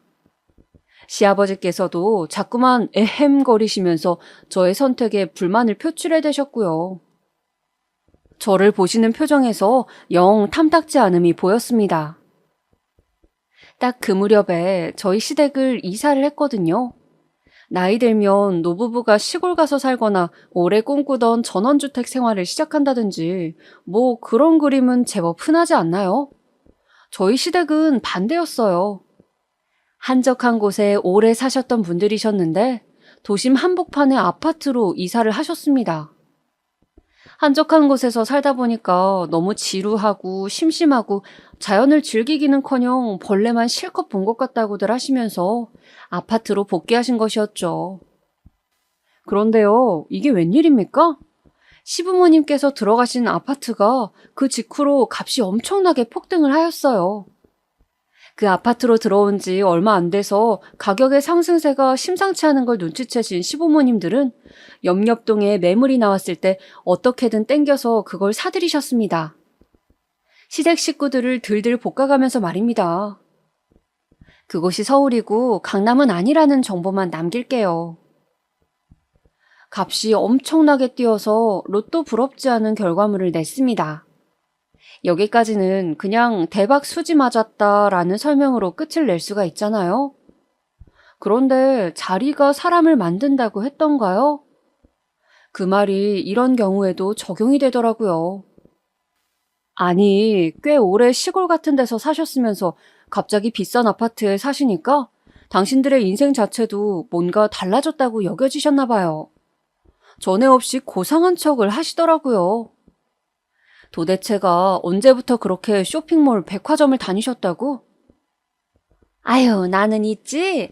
길바닥 시장 저런 데는 위생이 신경 쓰여서 못 다녀. 마치 조선시대 천민들이 사는 모습을 보는 것만 같다고나 할까? 시어머니께서 왜 이런 말씀을 하시는 건지 저는 영문을 몰랐습니다. 불과 2년 전까지만 해도 길바닥에서 파는 채소들 잘 사다 드시는 것도 부족해서 아줌마 가격 좀 깎아줘요. 이렇게 씨름하셨던 분인 것을 제가 빤히 아는데 아니 원래 시댁이 어느 정도 여유롭게 살긴 했어요. 약간 현금 부자 스타일이었죠. 그래서 가난하거나 쪼들린 적은 없었다지만 갑부인 적은 없었거든요. 그런데 아파트로 초대박 치시고 나니까 고개랑 목을 빳빳하게 들고 다니면서 우리는 한 번도 흙냄새 맡아보면서 산 적 없는 사람들이다. 이렇게 나오시니까는 보는 사람으로서는 조금 어이가 없었다 이 말입니다. 시댁 쪽 사람들도 다 똑같았어요. 그 분위기에 편승을 해서 언젠가부턴 고고한 척을 하는 것이 마치 유행처럼 번져나갔습니다. 갑자기 하나 둘씩 골프를 배우기 시작했을 때부터가 아주 장난이 아니었고요. 그 흐름의 시작점에 바로 제가 노래하면서 살고 싶다라는 포부를 밝혔던 것입니다. 당연히 처음부터 밝힌 것은 아니었고 라이브 카페 일을 하면서 진정한 재미를 느끼게 되자 그때 조심스레 말씀을 드렸던 것이었어요. 언제까지 함구하고 있을 순 없으니까요. 그랬더니 시어머니께서 간만에 잔소리 폭탄을 쏟아내셨습니다. 저보고 없어 보인다라고 하시더라고요. 볼품없는 짓거리라네요. 너 그런 데 가서 삑살이나 주구장창 내는 거 아니니? 그렇게 말씀하심 저 서운해요. 그래도 노래 어느 정도로 꽤 하는데요. 정식 가수도 아니면서 그런 짓거리를 왜 업으로 삼겠다고 설쳐대니? TV에 나오고 콘서트를 열어야만 가수인가요? 노래 부르면서 그걸 일자리로 삼아서 지낼 수도 있는 거죠.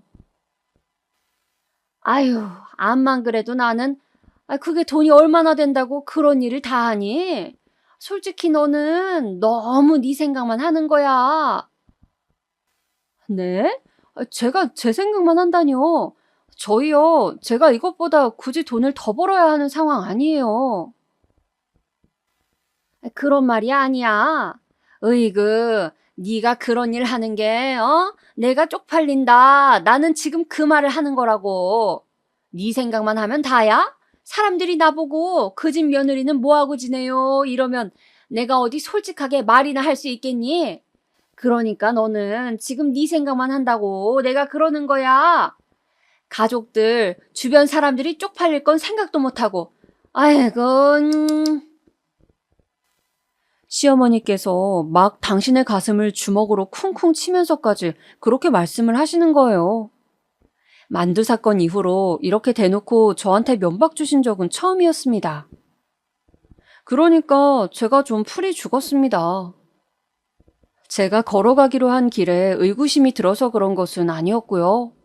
어쨌거나 저는 시어머니에게 예쁜 며느리, 사랑받는 며느리가 되기에는 영영 글렀구나라는 현실적인 생각이 들어버려서 그냥 한숨이 나왔을 뿐이에요. 제 마음속에서 또 한 번 시어머니라는 존재가 멀어지더라고요. 저를 넌지시 바라보시면서 못마땅하다는 눈빛을 쏴주셨던 시아버지의 모습도 마찬가지로 느껴졌고요. 저는 그 후로 짜증나서 시댁하고 거리를 뒀는데요. 굉장히 아이러니한 사건이 하나 터지게 되었어요. 저희 친정부모님이 등산을 가셨다가 낙상사고를 당하신 거예요. 친정아버지는 다리에 크게 기부스를 하셨고 상대적으로 친정엄마는 타박상에 그치셨습니다. 하지만 일이 그렇게 되려니까 그랬던 것인지 병원에 있는 동안 친정엄마가 복통이 있다고 간호사한테 계속 말씀을 하셨거든요. 간호사가 증상을 듣더니 계속 갸웃갸웃 하더래요. 그리고 그 병원에서 외래 진료를 통해서 친정엄마의 증상, 그 원인을 밝혀낼 수가 있었는데 알고 보니까 따로 부인과 질환을 앓고 있었던 것이 원인이었습니다. 약물로 치료를 할 수 있는 단계인가 아닌가를 두고 주치의 선생님께서 고심하셨고 저희 가족들과도 상담을 거쳤는데 수술을 하는 게 낫겠다는 결론이 나왔어요. 친정 아버지가 크게 다치셔서 기부스하고 입원 중이신데 친정 엄마까지 갑작스런 수술 일정이 잡히시게 된 것이었죠. 그런데 제가 마침 노래교실을 담당하는 어느 곳으로부터 좋은 제안을 받아서 그 일을 해보기로 한 참이었거든요. 충청도까지 가야 했는데 피치 못하게 친정엄마의 수술 일정과 날짜가 딱 겹치게 되었어요. 심각한 수술 아니고 어차피 수술 당일날이 중요하고 다음날은 힘들지 않을 거라고 병원 측에서 그랬거든요. 그래서 수술 다음날은 남편이 친정엄마를 간병하기로 하였습니다. 저희 남편 이래나 저래나 참 군말 없어요. 그렇게 하라니까는 알겠대요. 그래서 남편한테 맡겼죠.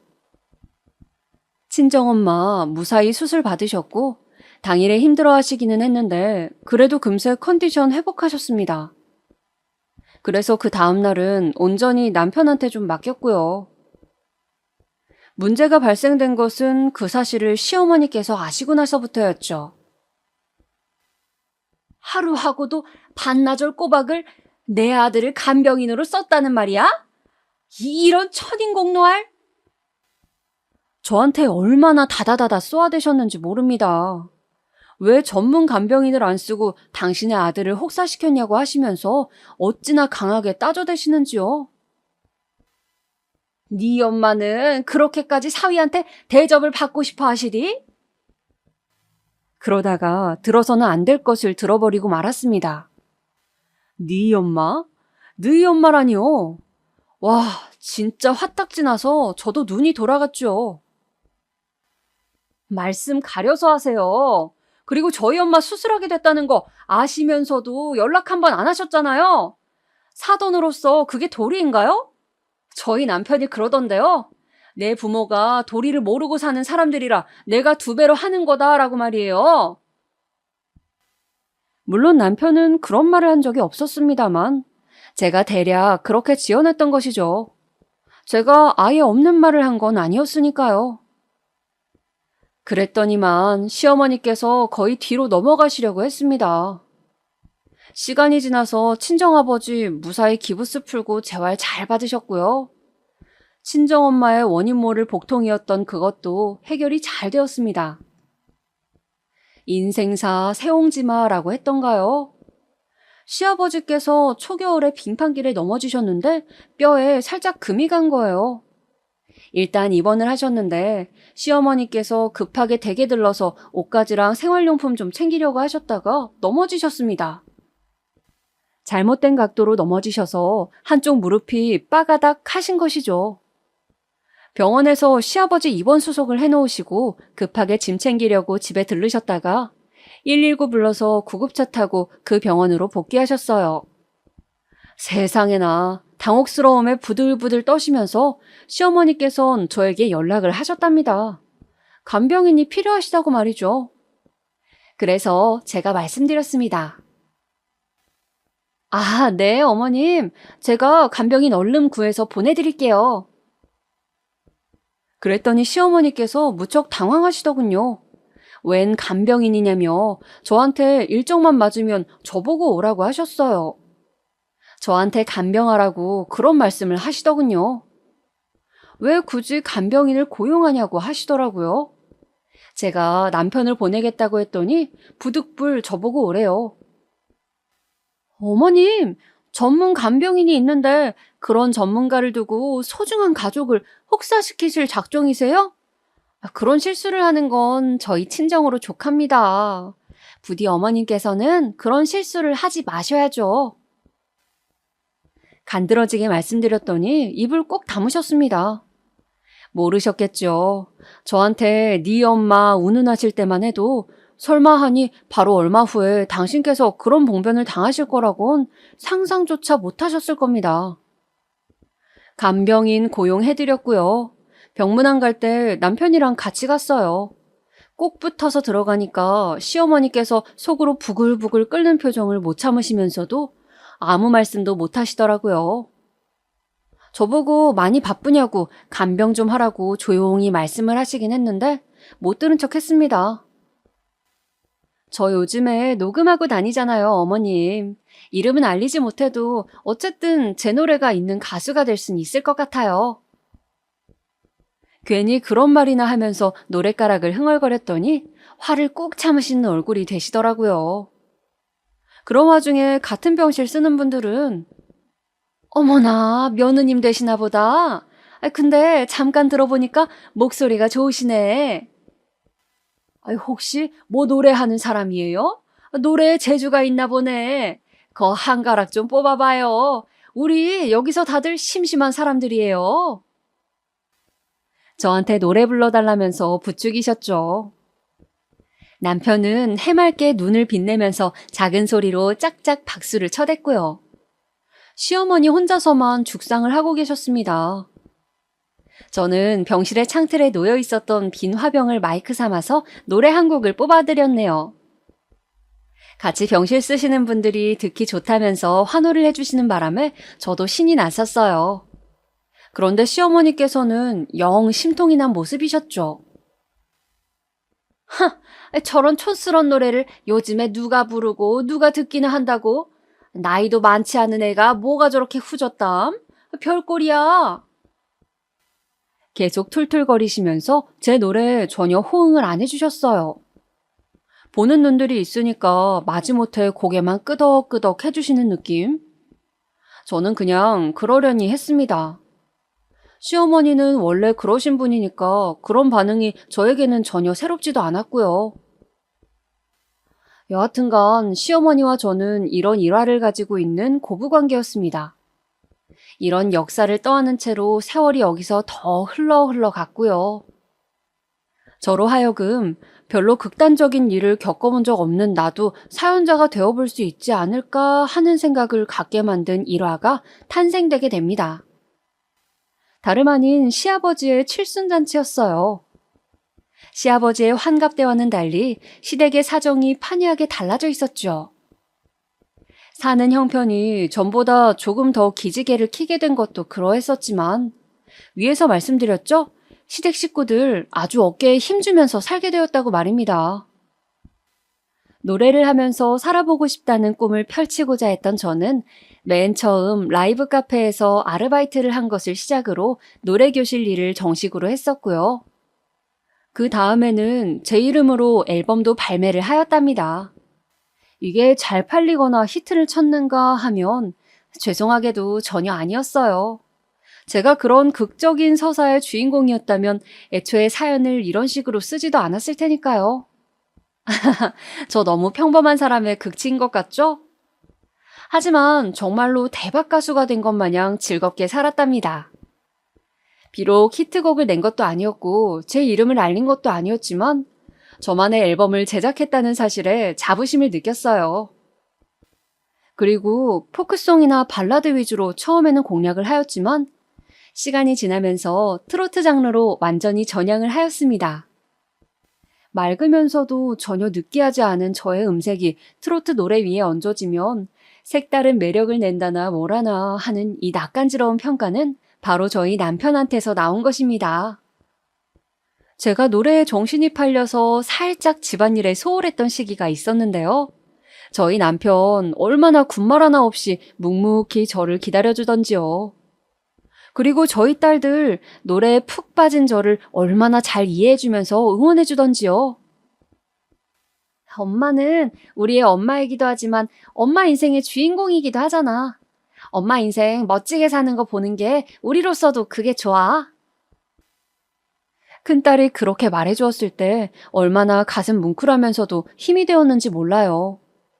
노래하는 거 그게 뭐라고 그렇게 푹 빠져서는 전국 팔도를 도는 행사까지 다니냐고 어떤 사람들은 저를 향해 손가락질을 했을지도 모를 일이었죠. 그렇다고 해서 제가 무슨 커다란 돈을 만질 수 있는 것도 아니었는데요. 하지만 노래하는 재미, 트로트의 매력에 푹 빠져버린 저는 갈 수 있는 행사와 오를 수 있는 무대가 있다는 것만으로도 감사하며 지냈답니다. 저렇게 한두 해만 설치다가 말 줄 알았는데 계속해서 노래를 하겠다고 그럴 줄 누가 알았겠어? 아이고 환장하네.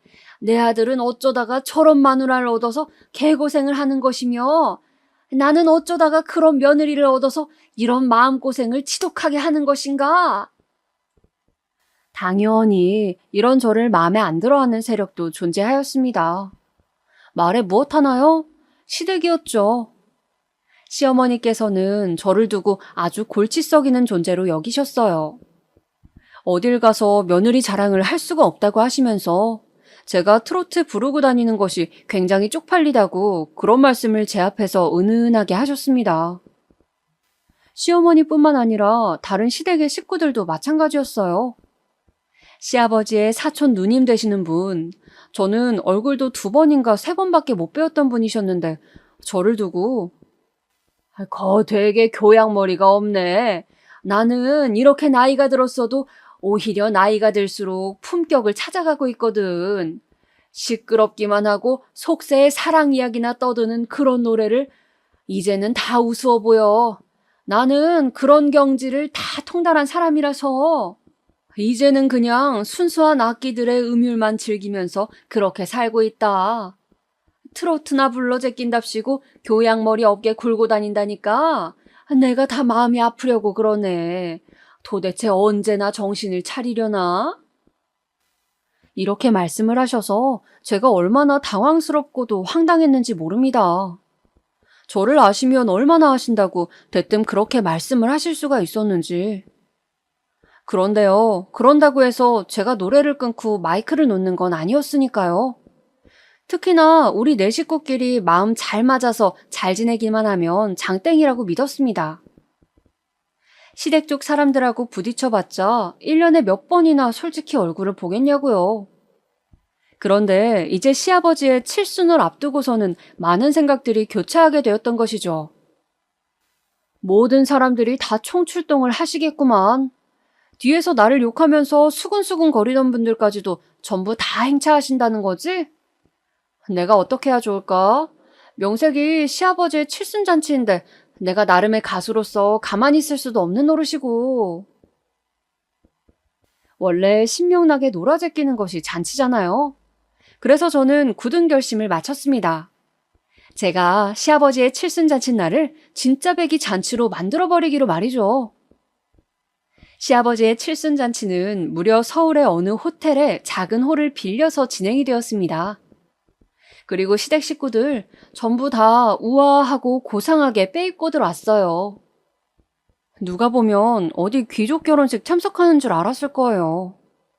아무리 그래도 칠순잔치면은 좀 신나게 분위기 띄우고 활기차고 그래야 하는데 사회자가 목소리 크게 호응을 유도해도 다들 아하하 이 정도로만 반응하더라고요. 그런 상황에서 제가 무대를 준비하러 움직였습니다. 미리 구비해놨던 의상으로 잽싸게 갈아입고 나서 제 순서가 되었을 때 등장하였어요. 사랑하는 아버님, 칠순을 축하드립니다. 반짝이 옷 입고 빨간색 테두리에 멋진 선글라스까지 착용한 채 큰 목소리로 인사하며 무대를 시작했죠. 노래를 막 부르는데 저희 딸들은 엄마 멋지다고 엄지 따봉들을 날려주는 게 보였고요.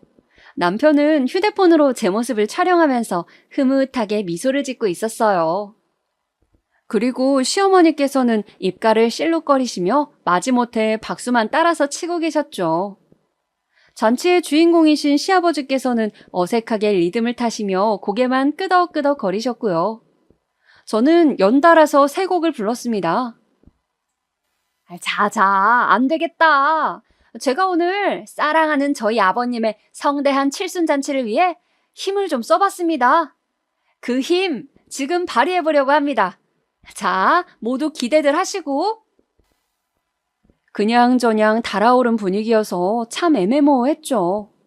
분명히 자리에서 일어나서 엉덩이 실룩거리고 싶으신 눈치신데 참고 계신 분들도 좀 보였고요. 그런 상황에 제가 노래 다 마치고 그렇게 멘트를 치니까 시댁 식구들 몇 분이 약간 비웃는 듯이 천박하게 뭘 자꾸 고급 호텔에서 트로트 마당이야?